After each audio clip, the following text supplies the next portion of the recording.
at all activities leading up to the elections tomorrow. I know we had said we're going to come back to you, Mr. Olugbenle, to think about whether INEC can or cannot issue those certificates of return. We'll talk about that. But let's feel the pulse of Niger State now. See how they're preparing logistics, security, and everything to do with the electorate. It's Emperor Simon there in Niger. Emperor?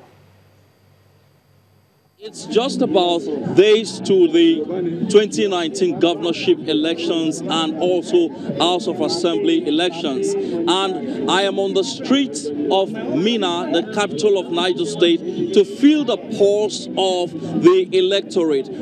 Looking at Niger State in the last 20 years of democracy, would you say that, the successive administrations have been able to deliver on their promises? In the military administration, there is no freedom of speech compared to what we are experiencing now.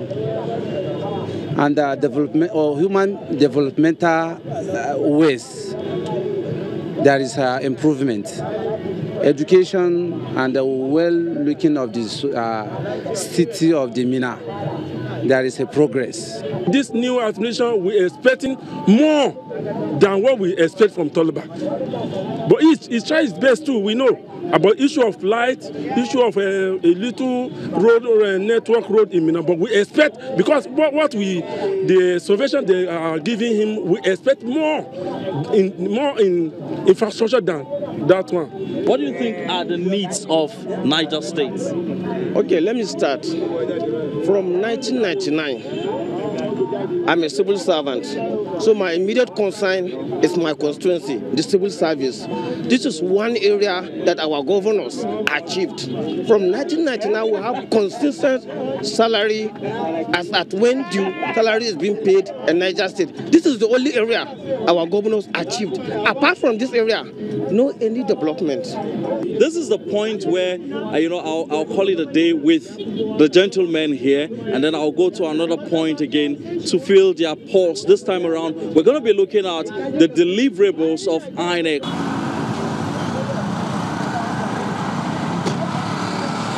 I'm now at the popular mobile roundabout motor park, and there are people in the park right now. I'm going to be interacting with some of them, who are here to look at how,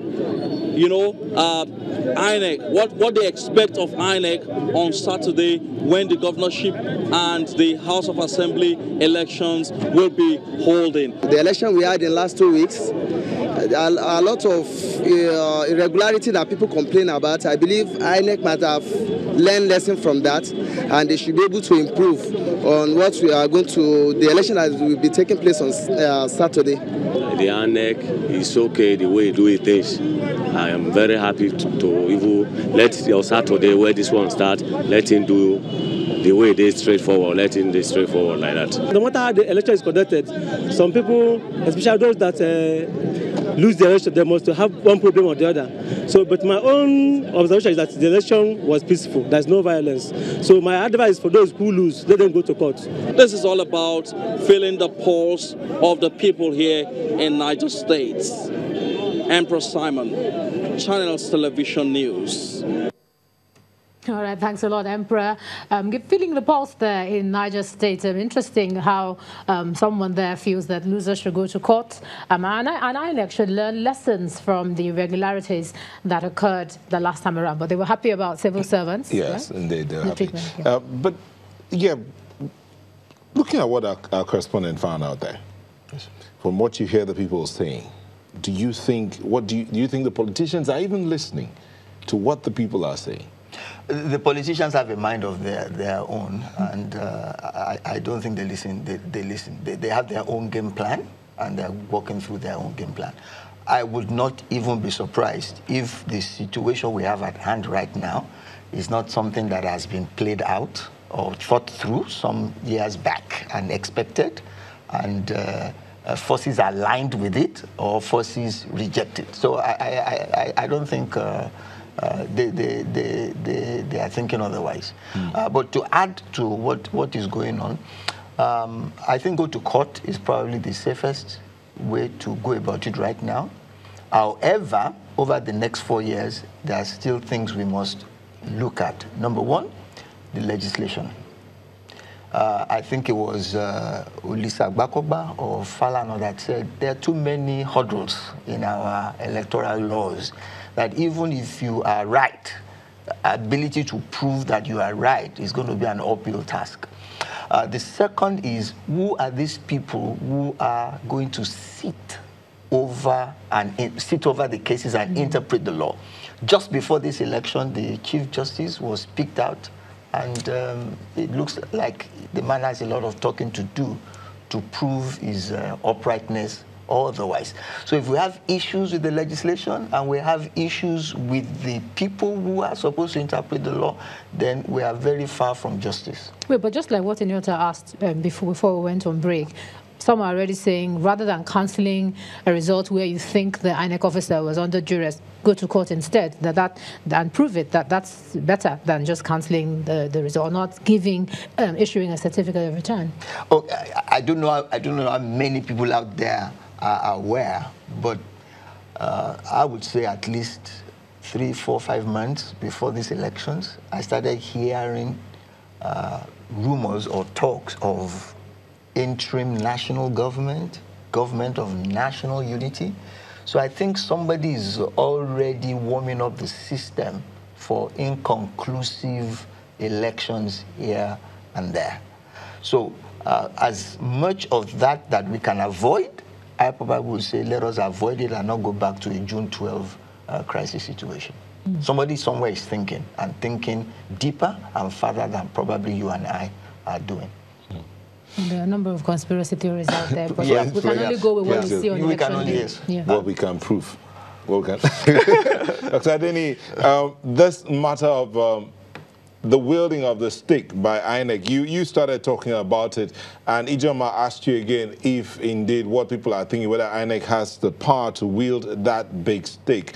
But you've just heard from our correspondent in Niger State and someone there telling him that whoever is not happy should go to court. You think the courts are positioned to handle the deluge of questions and complaints that are likely to be pouring in? Very well, Inota. For some reasons, at some point, really, you have justification. You have reasons to be sympathetic to the judiciary, because you want to think that the judiciary is being unduly stressed, and this is because of the inability of politicians to come to terms with the point we have made earlier, which is that there's no point being die-hearted about political contestation, because if you understand this philosophy, if you imbibe this virtue, this value, you will actually be very relaxed if you are declared a loser at the end of the day, believing that in the future you could still win. And if as a winner you are magnanimous in victory, you also believe that you shouldn't ride roughshod over the loser. This is the inability of our political gladiators, of our political contestants to appreciate it. That's why they're always resorting to court, believing that it's another option for them to pursue their causes, rightly or wrongly. It's okay, it's a legal avenue, it's very justified, it's constitutional, but the point has to be made as well that, it is not all the time that resort to the judiciary is ideal. The judiciary is there to serve us, but there's a sense in saying that even before you go to the judiciary, the case can be resolved if there is a better understanding of what democratic spirit is all about. If someone is saying they can go to court, yes, it is permissible, it is legal, but the argument again is that, why should we make this a pastime? Are we going to court for the sake of it? Are we going to court to further stress or strain the system? The system is already too strained, the system is already too belabored, it's already too overwhelmed by so many things, bad economy, poor health facilities, inadequate educational structures and all of that, So adding social stress, adding tension through continuous litigation, political litigation that is definitely unhelpful. So if anything, if we can come to this understanding that it's not all the time that we should go to court, even if it's a rightful place for us to resort to, it's going to be salutary for us at the end of the day. And we have to really understand that it needs some reorientation, really, for us to know that, you know, there are other ways for which you can serve the populace, there are other ways for which your name can be ingrained in gold, there are other ways for which, through which you can be beneficial to society rather than holding political office. You know, and that's why we're saying that until we get to a stage where political offices will be made less attractive, where the state can be made much more responsible, you know, where individuals will not seek to, to give to themselves the powers of the state, then we'll just continue to be at the trying point that we're in now. But it is happening again, we have to say this, that we're at a very good stage now, you know, 5 consistent elections in our democratic evolution. We're growing, you know, and I'm very optimistic that we grow out of some of the problems we are complaining about today. This was not the stage that we were in 1999 at the level of credible, transparent, and quality election. But here we are, we're making progress, we're concerned about the character of the election, okay? And because of this concern, we expect that the 2023 election will be better than 2019. So we are making some progress, really, but we're also arguing that we can actually be faster with the progress we're making. We can move faster than we're doing. And we cannot do this if all hands are not on deck. All right, Dr. Adeniyi, let's see how, we hear you and we'll get back to you, but let's see how fast they're moving over there in Oyo State. Remember, we're trying to, it's election eve, and we're trying to look at how ready the different states are. We go to Bukola, we're there. Bukola? We're currently at the INEC office in Ibadan Southwest local government area. Previously, we've been to Northwest at Onirike to see how the materials are being distributed and the preparedness of the sensitive materials and especially the card readers. And right now, we just went into the room where the card readers are being charged and reconfigured. And I have with me the Reg Barrister Mutiwa Agboke, who's going to tell us what he has seen so far about the preparedness of INEC against tomorrow's election. Good afternoon, sir. Yeah, good afternoon. Thank you. Okay, so far, what's your assessment? No, the assessment is still an ongoing thing, but what we have seen at the local government we went to was very satisfactory. For example, you saw an arrangement of electoral officer that knows, you know, our onions. She has already, you know, separated the materials. She has already shared them. She has already given each ward what it belonged to it. And that shows that by tomorrow, she has little or nothing to do. Tomorrow, it shouldn't be a situation where somebody will say, we have a flattened smart card reader. No, everything will be properly charged. We are ready. In the areas where we're going to have runoff elections tomorrow, where are those areas and what have you done? No, it is just the Ibarakpa Central and Ibarakpa North. Just 6 polling units are affected. The materials are there. We have gone there to engage the stakeholders. They understand what is going to happen. Tomorrow, unlike other places where you will see red box and black, you know, box.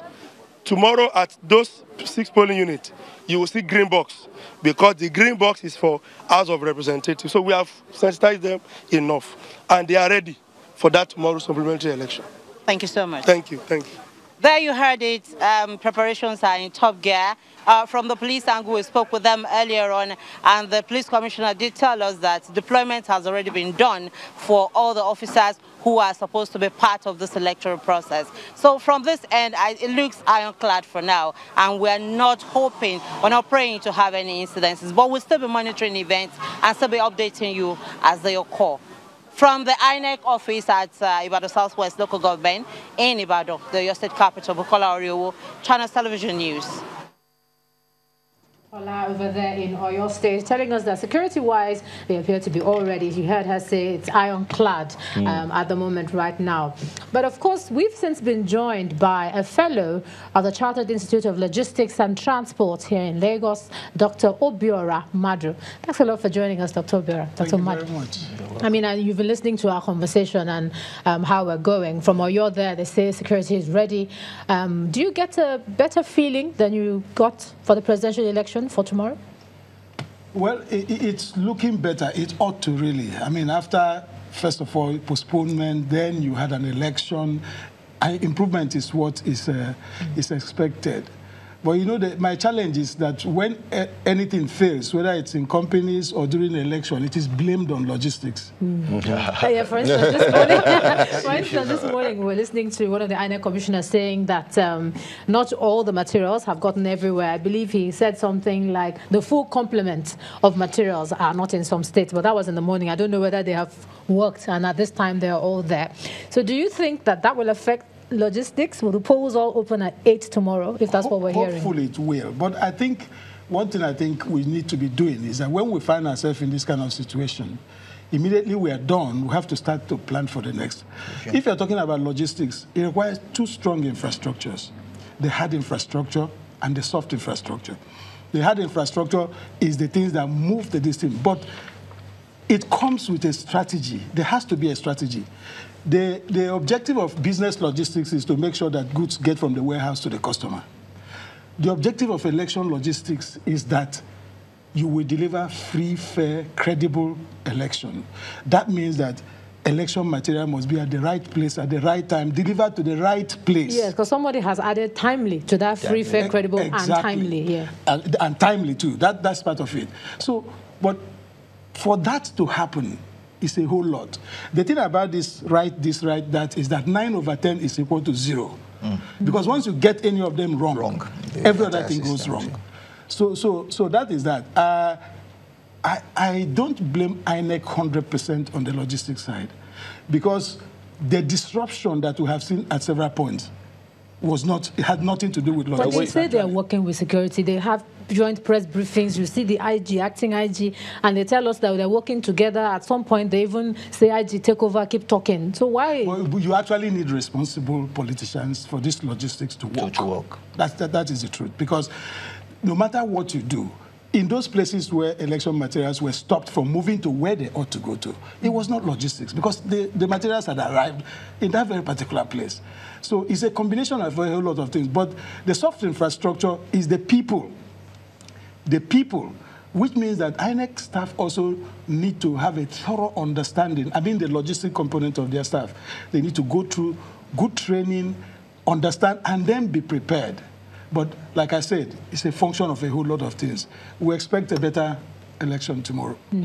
But again, you coming from the Institute of Logistics, the same issues of delivery of election materials to the various polling units has persisted for years. I mean, this is the fifth election since we got into democracy. This is a fifth cycle. Okay. So this is a fifth cycle, but we've had the same issues of late arrival of materials. We have the same issues of the polls not starting early in time, and they tell you the INEC officials were not there on time. They're supposed to be there for 8. They got in there by 9. Some places they got in there by 12. Some places they got in there by 2. Even in a place like Lagos, for instance, there were polling units that election officials did not get there until past noon. Even in Lagos, these are persistent issues that appear to be, as they say in mathematics, constant K.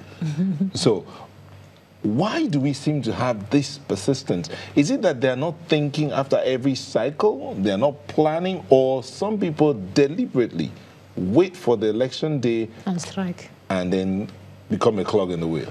Okay, it's a function of a whole lot of things.